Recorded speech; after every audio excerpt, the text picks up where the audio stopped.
தோழிகளே, சிலையழகு தோழிகளே, உங்கள் அனைவருக்கும் என் முத்தான முதல் கண் வணக்கத்தை தெரிவித்துக் கொள்கிறேன்.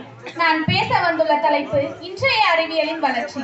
அறிவியல் முன்னேற்றம் தான் ஆண்டவன் என்று சொல்லும் அளவிற்கு புதிய அறிவியல் வளர்ந்து கொண்டுதான் இருக்கிறது. அணுக்கரு முதல் அணுசக்தி வரை எல்லாமே இங்கு தொழில்நுட்பம் தான்.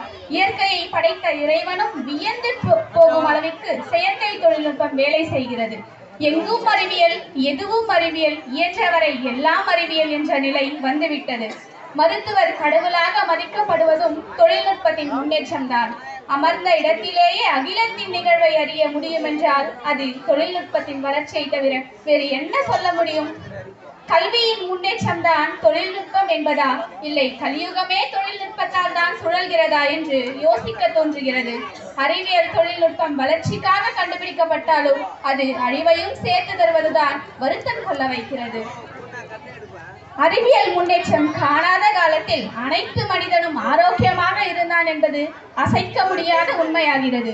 இனிமையான பல செயற்கையை கண்டுபிடித்தாலும் இயற்கை விவசாயத்திற்கு முன் அனைத்துமே தோற்றுதான் போகிறது. தொழில்நுட்ப வளர்ச்சி பல இருந்தும் புது புது நோய்களால் மனிதன் இறப்பதை எங்கே தடுக்க முடிகிறது? இதயத்தின் துடிப்பை கூட செயற்கையாய் இயக்க முடிந்த மனிதனால் இயற்கையை கட்டி காக்க முடியாமல் இன்னும் பல அழிவு தோன்றுகிறது. மனித மூளையை விட சிறப்பான சக்தி எதுவும் இல்லை என்று சொல்லும் அளவிற்கு அடுத்தடுத்த கண்டுபிடிப்பு ஆச்சரியத்தை மூட்டுகிறது. அறிவியல் காணாத இடங்களை காண இன்று அதிசயமாக இருக்கிறது. ஆக்கத்தை தரும் அறிவியல் இன்று அழிவையும் தந்து மனிதனை சோம்பலாக்குகிறது. அறிவியல் கண்டுபிடிப்புகள் அதிகம் இல்லாத காலத்தில் ஆரோக்கியமாக வாழ்ந்த பூமியின் வரலாறு நம் நினைவுக்கு வருகிறது. கற்காலம் தொடங்கி கரிகாலம் வரையில் அறிவியல் முன்னேற்றம் கண்ட உலகில் ஆரோக்கியம் கருதி மீண்டும் கற்காலத்தில் வாழவே ஆசை வருகிறது. இயற்கையை பாதுகாக்காத எந்த அறிவியலும் இனிமை தராது என்பது கடைசியாக நிர்பணமாகிறது. மண் வாசனையும் மண்பானை சமையல் மட்டுமே இருந்த காலத்தில் மனிதனுக்கு உணவால் ஒரு குறை நேர்ந்ததில்லை. அறிவியல் முன்னேற்றம் அடையாத காலத்தில் மகப்பேறு அறுவை சிகிச்சைகள் இல்லை. உடலின் உழைப்பை மட்டுமே நம்பிய அக்காலத்தில் உடலின் வலிமைக்கு பாதிப்பு வந்ததில்லை. அறிவியல் ஆராய்ச்சிகள் பல இருந்தும் புது புது நோய்கள் வர காரணம் தெரியவில்லை. அன்றாட வாழ்வில் புதிய அறிவியல் தொழில்நுட்பம் வந்தாலும் மகிழ்ச்சி அடைய முடியவில்லை. புதிய அறிவியல் வளர்ச்சி அழிவை நோக்கி செல்லாமல் ஆக்கப்பூர்வமான செயலுக்காக மட்டுமே பயன்படுத்துவோம். நன்றி. நான் அரசினர் மகளிர் மேல்நிலை பள்ளியிலிருந்து பலகுரல் ஒளி எழுப்பதற்காக வந்துள்ளேன். காக்கை குருவிடம் ஜாதி என்றால் பாரதியார், ஆனால் என்று பட்டாசுகள் வெடிப்பதால் அனைத்தும் வளர்ந்து விடுகின்றன. அதன் காரணமாக நான் இப்பொழுது பலகுரல் வழியாக உங்களுக்கு காட்டுகிறேனே. முதலாக மயில்.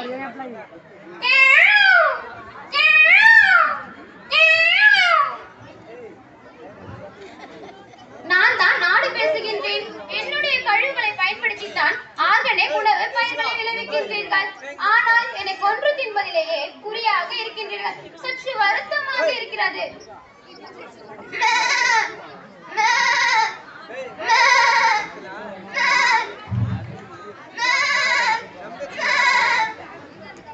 ஆனாடு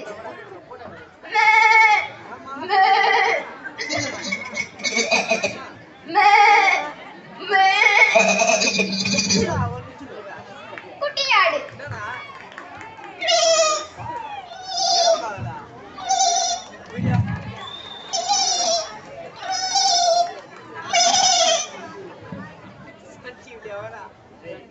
குயில்.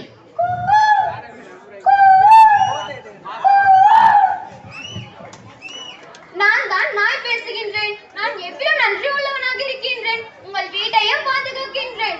ஆனால் என்னை பல்ல அடித்து துன்புறுத்துகின்றீர்கள். சற்று வருத்தமாக இருக்கிறது. நாய் குறைக்கும்.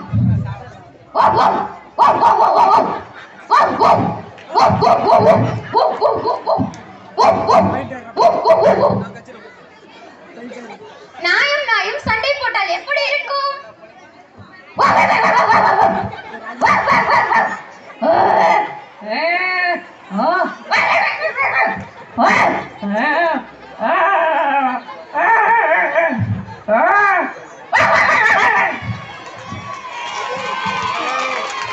நாய்க்குட்டி வாழை பிரித்தால் எப்படி இருக்கும்?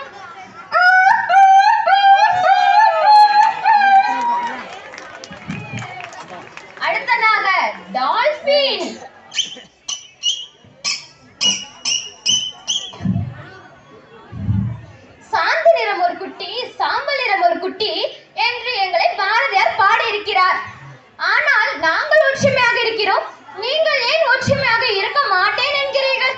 சற்று வருத்தமாக இருக்கிறதே. ஆண்வே பூனை.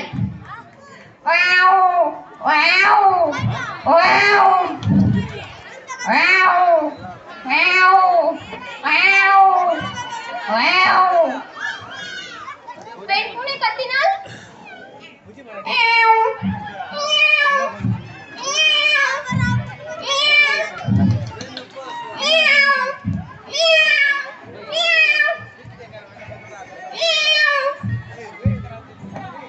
பூனையும் பூனை சண்டை போட்டால் எப்படி இருக்கும்?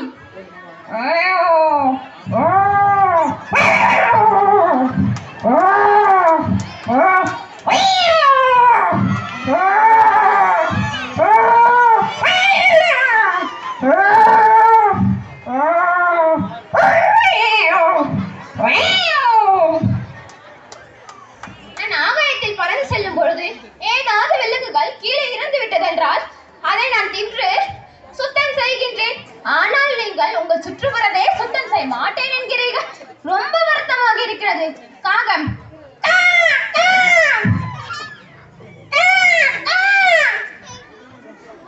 எலி.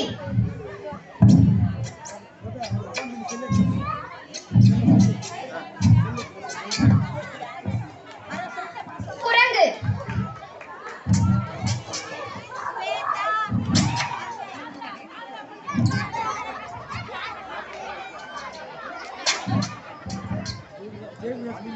குரங்கும் குரங்கும் சண்டை.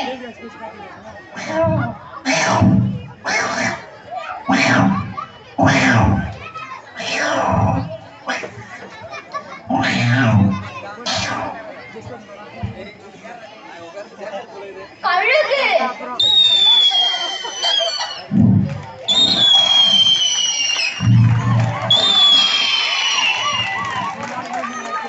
கிளி.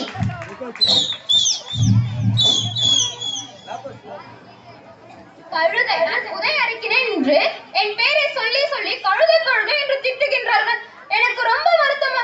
அந்த அழுக்கு முட்டையை சுத்தம் செய்து மீண்டும் சுமக்கின்றேன். எனக்கு சந்தோஷம் இல்லை இல்லை, சற்று வருத்தமாக இருக்கிறது.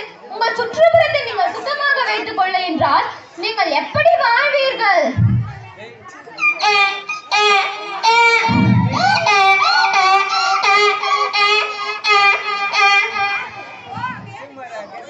கொரில்லா குட்டி எப்படி கத்தும் என்று பார்த்திருக்கிறீர்களா? ஜூவிற்கு போய் பார்த்திருப்பீர்கள். ஆனால் இப்போது நீங்க நேரிலே பார்க்க போறீங்களே.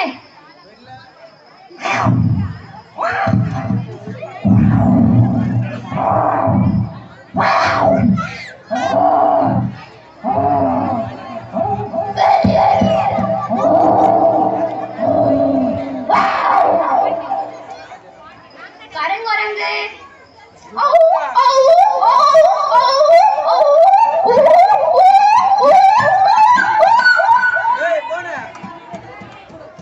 கோழி. கொக்கரித்தால் எப்படி இருக்கும்?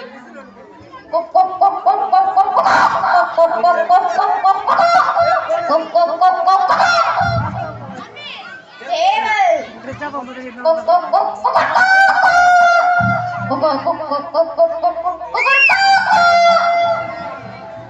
கோழி குஞ்சு.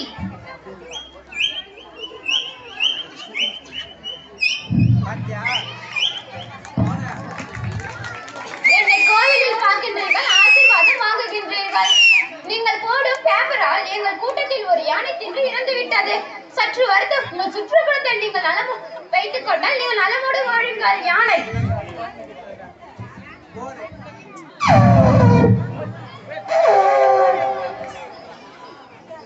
பாம்பு.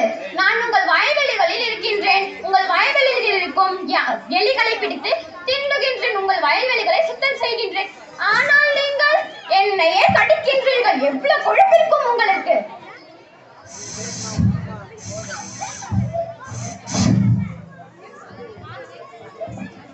சிங்கம்.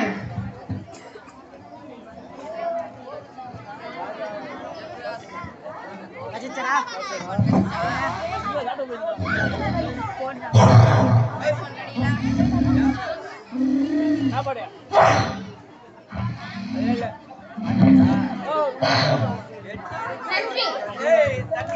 நன்றி. இந்த உலகை பாதுகாத்த நீங்கள் நலமோடு வாழுங்கள் என்று ஆசீர்வாதம் செய்து செல்கிறேன்.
அஞ்சு அஞ்சு 10 ஆயிரத்து 2 வெத்தலை வாங்கினோடா முத்து.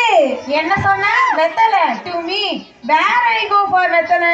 You look like me. பொட்டி கடைக்காரன், எனக்கு ஸ்கூலுக்கு டைம் ஆச்சு, ஏதாச்சும் சொன்னேன்? உனக்கு டைம் பத்தலடா. உங்க அப்பா அம்மா வாங்கினோட சொல்றா 2 நாள் வெத்தலை. நோ, அவங்க எஸ்என்சி மெம்பர், இன்னைக்கு அவங்களுக்கு ஸ்கூல்ல டியூட்டி இருக்கு. அடிச்சு தவச்சத கீழா வேட்டி, அவங்களுக்கு என்னடா ஸ்கூல்ல டியூட்டி? அட அறிவாளி பாட்டி, ஸ்கூலுக்கு போறது பசங்களோட உரிமை, அதுல இருக்கிற நலன்ல பங்கேற்பது பெற்றோரோட கடமை. 2 வெத்தலை வாங்கினோட சோம்பேறி ஸ்கூலுக்கு போறானா பஸ் ஏறி. ரோடுல போகுதான் வாகனம், உன் தேவைக்கு நீ தான் எழுந்து போகணும்.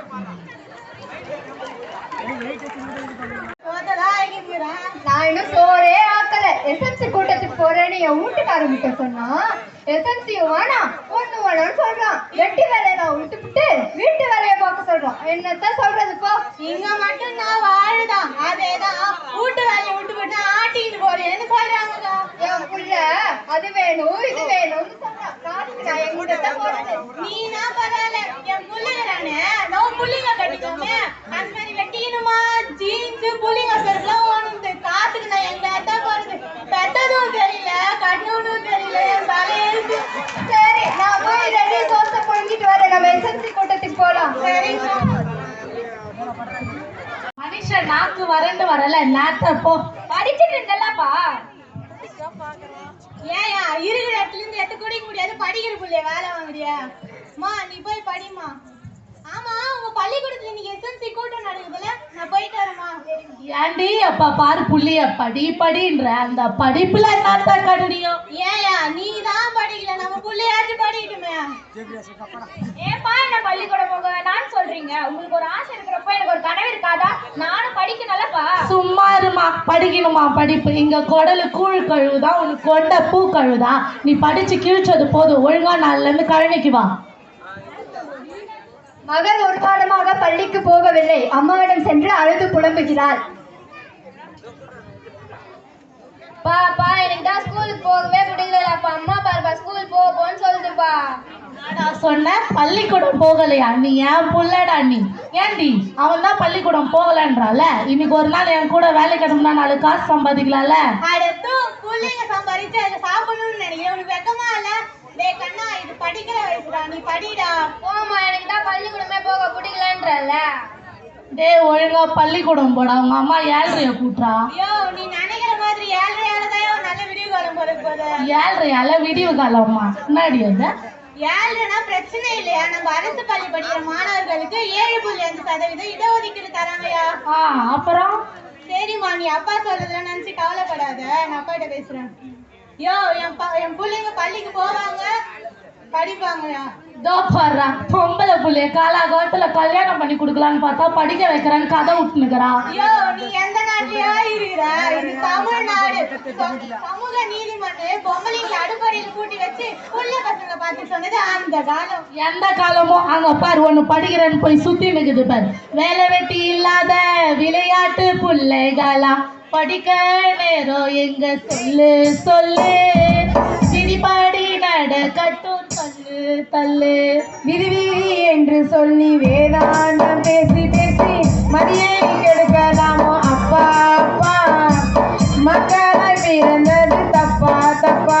கருங்கலில் எழுந்து சென்று கழனியில் வேலை செய்தா, கஞ்சி குடிச்சிடலா காலம் பூரா, படிக்க காசுக்கு எங்க போலா சொல்றா சொல்றா. அரசாங்கம் தந்திடுது சலுகை சலுகை, நாளே உலகத்தால போறோம் புதுமை புதுமை, நாங்க உலகத்தால போறோம் புதுமைப்பா.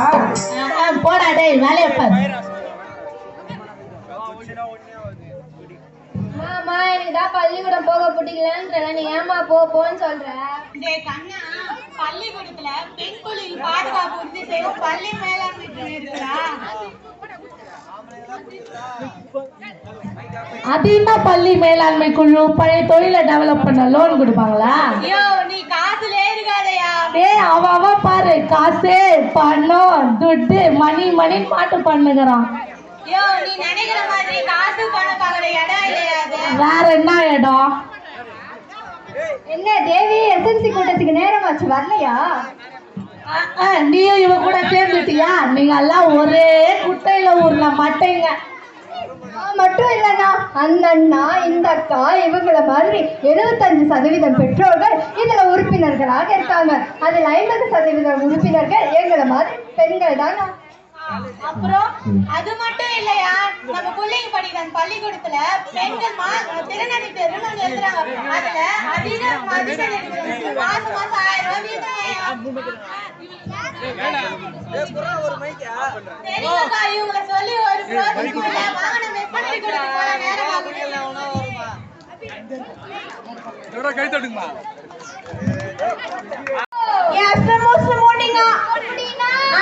நம்ம பேர பிள்ளைங்க படிக்குதுங்களே, அதான் என் பேர பச்சு டாக்டரு டானக்காரு போலீஸ் ஆனா பெருமை தாண்டி. அதான் நான் பத்த மகாராஷ்டிர ராமரு படிக்கிறதுக்கும் இல்ல ஓடுப்பும் இல்ல, பச்சாதான பிள்ளைங்க எங்கன்னா பெரிய அளவுக்கு. பாவி பையில பிள்ளைங்களை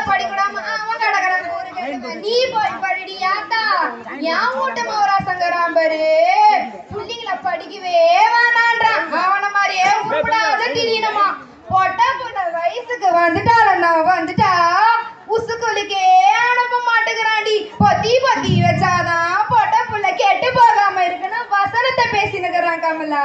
என் வீட்லதான் அப்படின்னு பார்த்தா உன் வீட்லயே அப்படிதானா? ஏன் பாராண்டிக்கிறான் பாரு. ஜீன்ஸ் ஓடுது, டிஷர்ட் ஓடுது. அது என்னடி ஜீன்ஸ்?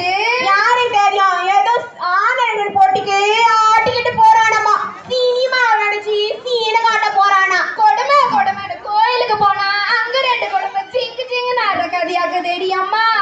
என் பேரன் படிச்சு நாளைக்கு பெரிய ஆளாயி என்னை ஹோட்டலுக்கு கூட்டிட்டு போவான், குடிசை வாங்கி தருவான். அட பாட்டி, அது ஹோட்டல் இல்ல ஹோட்டல்னு சொல்றோம். அண்ணா மட்டும் இல்ல, நானும் படிச்சு ஒரு நல்ல ஆசிரியர் இந்த மாதிரி படிக்க தெரியாதவங்களுக்கு எல்லாம் சொல்லி தருவேன் பாட்டி. படிச்சு இந்த பாட்டிக்கு 4 எழுத்து சொல்லித்தாடி வாடி என் கண்ணு. அடியா மருமகள எங்க எஸ்எம்எஸ் மீட்டிங் போறேன்னு நீங்களே வரசா போயிட்டு வாங்க. நாளைக்கு நாங்களும் 4 எழுத்து படிக்கணும்ல. யார் நீங்க? உங்களுக்கு என்ன வேணும்? எஸ்என்சி நம்பர் 2 பிள்ளைங்களை யார் 2 நாளா பள்ளிக்கூடத்துக்கு அனுப்பல. அப்படியே உள்ள என் வீட்டுல இருக்கிறவங்க அங்கிட்டு போய் நல்லா கேளுங்க. யாருமா நீங்க? உங்களுக்கு என்ன வேணும்? நம்பர் 2 பிள்ளைங்களை யார் 2 நாளா பள்ளிக்கூடத்துக்கு அனுப்பல. வந்துட்டான் வக்கத்தவம். பொம்பளை புள்ள படிச்சது போதும் இல்லம்மா, காலகாலத்துல கல்யாணம் பண்ணல. படிக்க வேண்டிய வயசுல பொம்பளை பிள்ளைங்களை கல்யாணம் பண்ணி கொடுக்கறதோ கழனி வேலை செய்ய வைக்கிறதோ சட்டப்படி குற்றம். போலீஸ்ல புகார் கொடுத்தனா கம்பியை நச்சிருவாங்க. இது நாடா கதையாகுது. ஆடுற மாட்டை ஆடிதான் கறக்கணும், பாடுற மாட்டை பாடிதான் கறக்கணும். இப்ப அமைதியா போவோம். சரி தாயே, நாளெல்லாம் அனுப்பிச்சிடுறேன். சரிங்கய்யா. அடியே கமலா, கமலா என்னடி பண்ற? வந்துட்டாடி வீட்டுக்கு அதை பேசுறதுக்கும் சொந்த கதை பேசுறதுக்கும். அவளுக்கு என்னடி வேலை? அதுதானே வேலை. இங்கதாண்டி அம்மா கண்ணம்மா கிட்ட பேசிங்க முடியாமா? அப்படி என்னடி பேசுறீங்கடி? அம்மா என்ன விட்டு விட்ட எல்லாம் சொந்த கதை சோக கதை தான். உன்னை விட்டு விட்டு நாங்க என்னடி பேசிட்டு போறோம்? எங்க வீட்டு கொத்தி ஆழ வந்துக்கிறாளே, அவ சோத்த கூட கம்ம புட்டாடி. எங்கடி அம்மா பூட்டா? அந்த எசமுசு மூட்டிங்க. அடியே கூடு கட்டவல அதானே சொல்லினுக்கிறேன் இம்மா நேரமா. அவ மருமவோ எல்லாரும் தான் போய்க்கிறாங்க அந்த எசமுசு மூட்டிங்கு. அந்த மூட்டிங்ல நம்ம பேர பேத்திங்கோ நல்லா படித்து வழி சொல்லி தராங்களாண்டி அம்மா. அப்படியாடி? இது தெரியாம போச்சே எனக்கு. அப்படின்னா போட்டோம் போட்டோம், நான் போய் சோத்த பொங்குறேன். இப்படி பேசினே இருந்தா பொழுது போறதே தெரியாது. வீட்டுக்கு போய் அரிசி கழுவி ஓலையில போடலாம். வாடி போலாம் முனியம்மா. சரி போயிட்டு வரேன்டி கமலா.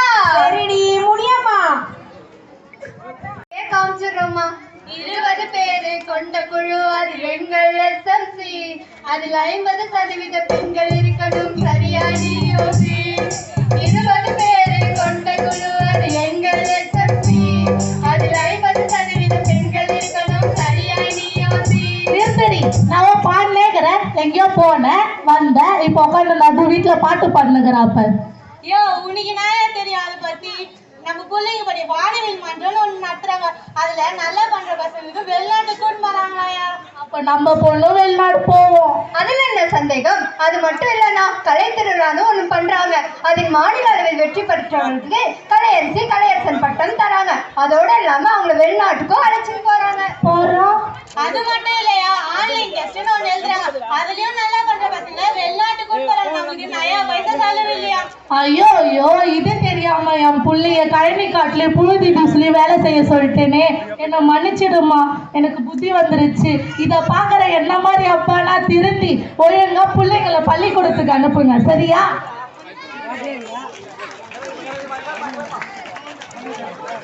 இந்த நாடகத்தின் மூலம் நாங்கள் பெண்களின் முக்கியத்துவத்தையும் எஸ்எம்சி குழுவின் அறிமுகத்தையும் நாங்கள் நடித்து காட்டியுள்ளோம். உங்கள் கிராமத்தில் படிக்காத பசங்க யாராச்சும் இருந்தா அவங்க எஸ்எம்சி குழுவின் மூலம் நீங்க சேர்த்து விடலாம். நன்றி, வணக்கம். கல்விதான் உன் கனவா? களமிறங்கு கண்ணே, காத்திருக்கும் உலகு பெண்ணே. கற்பாய் வெல்வாய் நாளை நீ. ஊதுகோல் மட்டுமா உன் கையில்? எழுதுகோலும் உன் கையில் தான். பேசும் மழலையும் உன் காலை கட்டும். பேசும் உலகம் உனக்கு கை தட்டும். நிந்தித்த உலகே நிமிர்ந்து பாரென்னை. சிந்திக்கும் மூளையால் சிலிர்க்கும் பெண்ணை. நாடும் மொழியும் நமதிரு கண்கள். தேடும் கல்வியே எனதிரு கண்கள் நாடி தேடி பெற்ற கல்வியை பாடி புகழ்ந்து வளர்ப்பாய் பெண்ணே. பண்டோர் புலவன் பாரதிதாசன், கண்டோர் போற்றிய கண்ணதாசன், சொல்லி சென்ற புதுமை பெண்ணாய் கல்வி கற்று வளர்வாய் பெண்ணே. நாட்டின் முன்னேற்றமே பெண்ணின் முன்னேற்றம் தான். படித்த பெண்ணே குடும்ப விளக்கு, எடுத்த ஏட்டை நீ முன்னிறுத்து. நாட்டின் கண்கள் பெண்கள் என்றால் கண்கள் கல்வியில் சிறந்தவர்கள் தானே. வீட்டை காக்கும் மாற்று பெண்ணே, நாட்டை காக்கும் ஏற்ற பெண்ணாம். அல்ல அல்ல குறையாது தெல்ல தெளிந்த எம் கல்வி, சொல்லி தெரிய வேண்டுமோ கல்வி கற்ற பெண்ணின் வளர்ச்சியை. அறிவு என்னும் பெட்டகத்தின் திறவுகோலே பெண்தானே. சிறக்க வேண்டும் நாடு எனில் புறப்படு கற்ற பெண்ணே நீ. வளம் பெற நடத்து வீட்டை, திறம்பட நடத்து நாட்டை. சேலை கட்டிய பெண் என்று ஏளனம் பேசிய கயவர்களே, நாளைய உலகம் எம் கையில், கலையும் கல்வியும் எம் கையில். சமைக்கும் கையும் எமதுதான், சாதிக்கும் கையும் எமதுதான். வீரநங்கை வேலுநாச்சியும், ஜான்சியை ஆண்ட லக்குமையும், ஔவை காக்கை பாடினியும், அருமை மருத்துவர் முத்துலட்சுமியும், தங்க மங்கை உஷாவும், விண்ணில் பறந்த கல்பனாவும், நடன மங்கை பத்மினியும், ஆட்சி நடத்திய இந்திரா காந்தியும், ஆட்சி நடத்தும் திரௌபதி முர்மும், அமைதியே உருவான கஸ்தூரிபாவும், பாடி கழித்த ஜானகியும் சுசீலாவும், பாசமே உருவான அன்னை தெரேசாவும், போதனையால் பெற்ற கல்வியினால் மேலானதனை செய்திடுவோம். காலனை விரட்டி காசினியை காத்து வாழ்வோம், வாழ வைப்போம், வளர்வோம், வளர வைப்போம். நன்றி, வணக்கம்.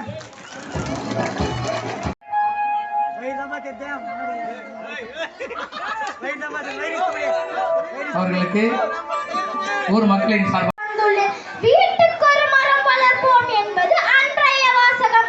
ஆனால் ஆளுக்கு ஒரு மரம் வளர்க்க வேண்டிய சூழ்நிலை இன்று ஏற்பட்டுள்ளது. மரம் இயற்கையின் கொடை, இயற்கை அன்னையின் மடியில் மலர்ந்த முதல் குழந்தை. இன்றைய காலகட்டத்தில் மரங்களின் தேவை இன்றியமையாதது. விசும்பில் பனித்துளி விழில் அல்லால் மாற்றாங்கே பசும்புல் தலை காண்பதரிது என்கிறது திருக்குறள். இவ்வுலகில் வாழும் ஒவ்வொரு உயிரினங்களுக்கும் மழை நீரே ஆதாரமாய் விளங்குகின்றது. மரம் இருந்தால் தான் மழை பொழியும். நாம் இயற்கையை காப்பதற்காக மரங்களை நட்டு வளர்த்தல் வேண்டும். வேரை அறுத்தாலும் வெறுப்பை உமிழ்வதில்லை என்ற வரிகளுக்கேற்ப மரங்கள் மனிதர்களுக்கு பல வகையிலும் பயன்படுகின்றது. நாம் உண்ணும் உணவாக காய், கனி, கீரையையும் கொடுக்கின்றது. நாம் வெளியேற்றும் கார்பன் டை ஆக்சைடை எடுத்துக்கொண்டு நமக்கு தேவையான ஆக்சிஜனை வெளியேற்றுகின்றது. மரம் நிழல் குளிர்ச்சியையும் தருகிறது. மரம் மண்ணில் வேரோடு இருப்பதால் மண்ணரிப்பு, நிலச்சரிவையும் தடுக்கின்றது. மரத்திலிருந்து விழும் சருகு இலைகள் மண்ணுக்கு உரமாய் ஆகின்றன. ஆகையால் நாம் மரங்களை நட்டு வளர்த்தல் வேண்டும். மரம் காற்றை சுத்தப்படுத்துகின்றது. பறவைகளுக்கும் விலங்குகளுக்கும் உறைவிடமாக திகழ்கின்றது. மனிதர்களால் தான் மரங்கள் அழிந்து கொண்டே வருகின்றது. ஆகையால் நம்மால் முடிந்தவரை மரங்களை நட்டு வளர்த்தல் வேண்டும். மிக முக்கியமான ஒரு செய்தி, மரங்களை நடுவது மட்டும் குறிக்கோள் அன்று. அந்த மரம் பெரிய மரமாகும் வரை நட்டு காத்தல் வேண்டும். நட்டு காத்தல் வேண்டும். மனம் இருந்தால் நிச்சயமாக முடியும். சுட்டாலும் சங்கு வெண்மை தரும், மிதித்தாலும் பூமி தாங்கி நிற்கும், சபித்தாலும் வானம் மழை கொடுக்கும், வெற்றி பெற்றால் அடக்கம் எழுந்து நிற்கும், தோல்வி என்றால் என் பயணம் மீண்டும் தொடங்கி நிற்கும். முயற்சியும் பயிற்சியும் என் கையில், முடிவு எப்பொழுதும் இறைவன் கையில். பேச்சின் முடிவில் வணங்குவது என் வழக்கம். பேச வாய்ப்பளித்த அனைவருக்கும் நன்றி, வணக்கம். அன்னை தமிழுக்கு எனது முதற்கண் வணக்கத்தை தெரிவித்துக் கொள்கிறேன். அனைவருக்கும் வணக்கம். உழவரை போற்ற பிறந்த திருநாள், ஆதோனை போற்ற உதித்த நன்னாள், மாடுகளை போற்ற துள்ளி வரும் பொன்னாள், உலக மக்கள் ஒன்றினை வந்த தமிழர் திருநாளாம் பொங்கல் திருநாள். அனைவருக்கும் இனிய பொங்கல் தின நல்வாழ்த்துக்களை தெரிவித்துக் கொள்கிறேன். தமிழர் போற்றும் நன்னாள், உழவர் போற்றும் பொன்னாளாம் பொங்கல் திருநாள் பற்றி பேசுவதில் மிகவும் மகிழ்ச்சி கொள்கிறேன். போகி பண்டிகை போகி பண்டிகை பொங்கல் திருநாளின் முதல் நாளாக கொண்டாடப்படுகிறது. பழையன கழிதலும் புதியன புகுதலும் என்ற வரிகளுக்கேற்ப பழைய பொருட்களை அப்புறப்படுத்தப்பட்டு வீடு சுத்தமாக்கப்படும். வீடு மட்டுமல்ல, மனதில் உள்ள தீய எண்ணங்களையும் நீக்க வேண்டும் என்பது இதன் தத்துவமாகும். தைப்பொங்கல் உழுதுண்டு வாழ்வாரை வாழ்வார் என்ற வள்ளுவரின் வரிகளுக்கேற்ப உழுதுண்டு வாழும் உழவர்களின் திருநாளே இத்திருநாள். இது தை மாதத்தின் முதல் நாள் கொண்டாடப்படுகிறது. இத்திருநாள் அன்று வீடு முற்றத்தில் பொங்கல் அடுப்பு வைத்து புது பானையில் பொங்கலிடுவர். பொங்கல் பொங்கி வரும்போது பொங்கலோ பொங்கல் என்று கூறி இறைவனை வணங்குவர். ஞாயிறு போற்றுதும் என்ற வரிகளுக்கேற்ப சூரிய கடவுளுக்கு நன்றி செலுத்தும் நாளே இத்திருநாளாகும். மாட்டு பொங்கல். அந்த பசு மிக நல்லதடி பாப்பா, நெல்லு வயலில் உழுது வரும் மாடு இவை ஆதரிக்க வேணுமடி பாப்பா என்ற பாரதியின் வரிகளுக்கு ஏற்ப உழவு தொழிலுக்கு உறுதுணையாக விளங்கும் மாடுகளுக்கு நன்றி செலுத்தும் நாளே இத்திருநாளாகும். இத்திருநாள் அன்று மாடுகளை குளிப்பாட்டி கொம்புகளுக்கு வர்ணம் தீட்டி பொங்கல் படைத்து வணங்குவர். நான்காம் நாளாக காணும் பொங்கல். நல்லாரை காண்பதும் நன்றே என்ற வரிகளுக்கு ஏற்ப இத்திருநாள் கொண்டாடப்படுகிறது. இத்திருநாள் அன்று உற்றார் உறவினர்கள் நண்பர்களை காணுதல் என்பன அடங்கும். இது ஒரு உலக மக்களை ஒருங்கிணைக்கும் நாளாக இத்திருநாள் கொண்டாடப்படுகிறது.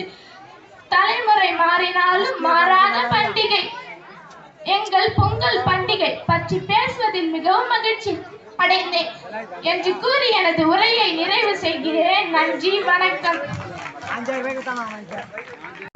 நீரும் கையில் தனிச்சலமுடன் ஒருத்தி வந்திருக்கிறேன் என்பதை உங்கள் மன்னரிடம் கூறுங்கள், உடனே கூறுங்கள்.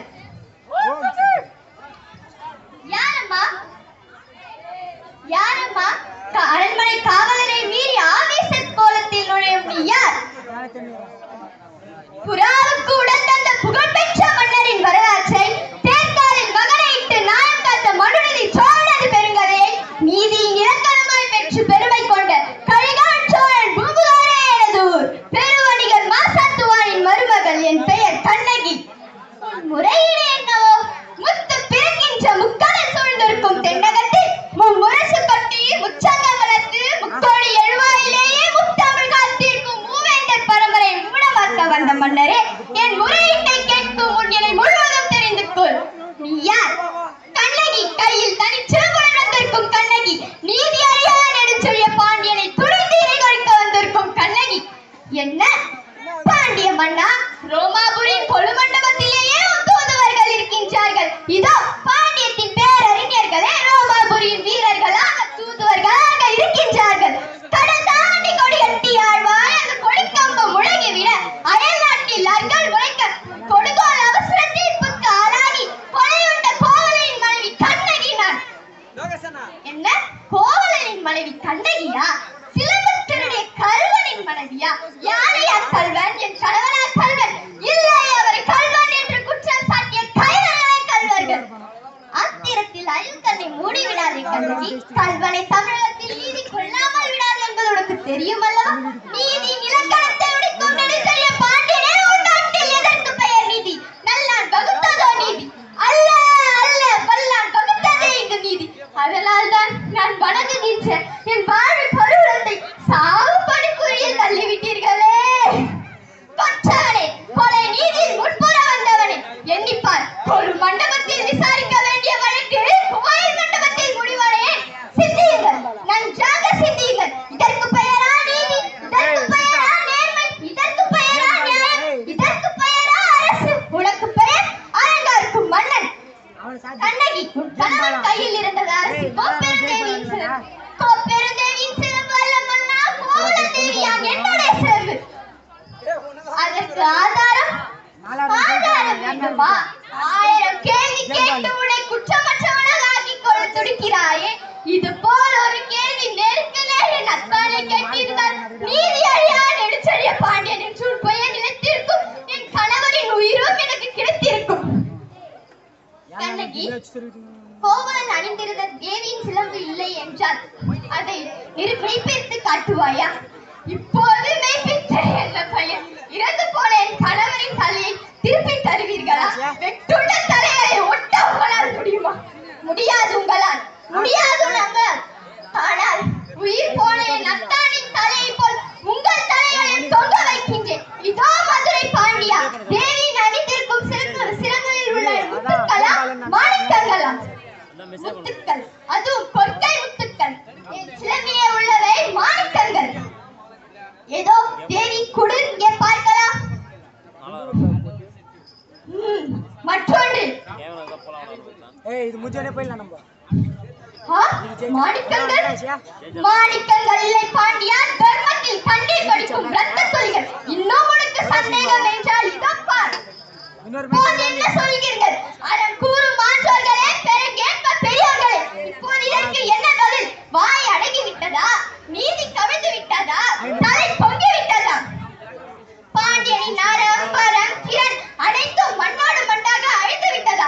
பால் பால் பால், தமிழ்நாடு சிரிக்கிறது பாண்டியா, நீ தலை குடிக்க நிற்பதை பார்த்து.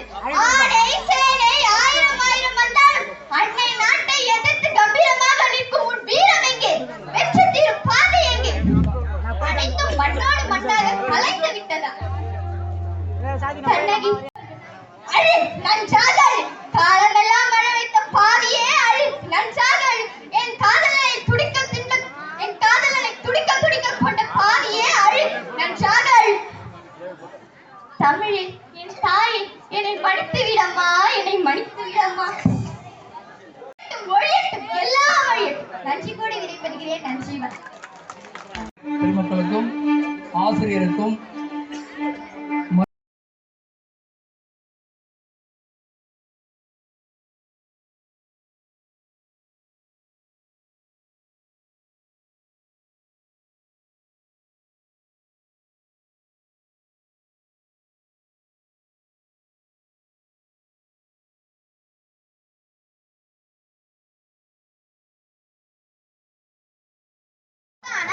வணக்கங்கள். நான் இங்கு பெண் கல்வியை பற்றிய கவிதையை வாசிக்க வந்துள்ளேன். பலித்தது பாரதி கனவு, ஜொலித்தது பாரதிதாசனின் நினைவு.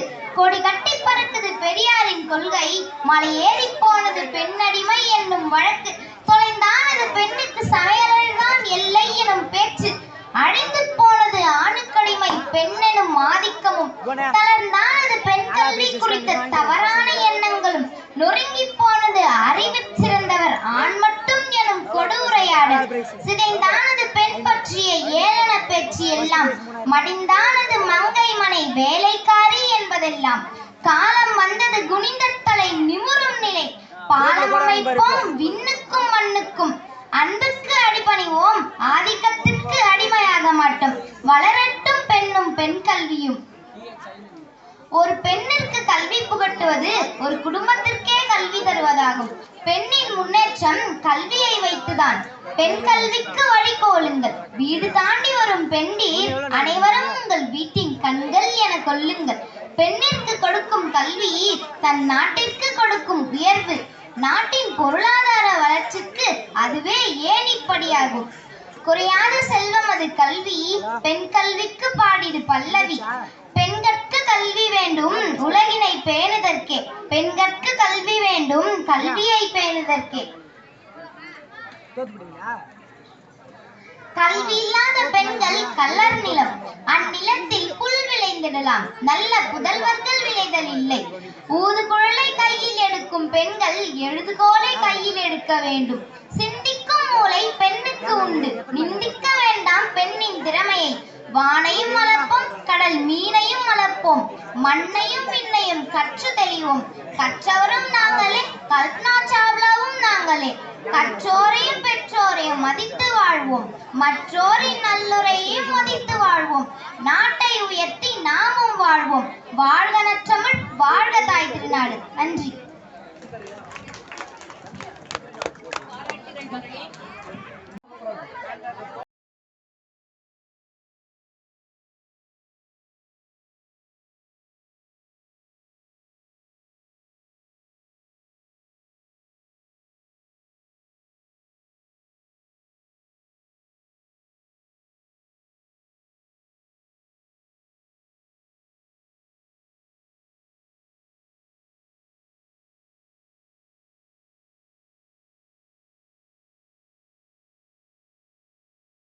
ஆ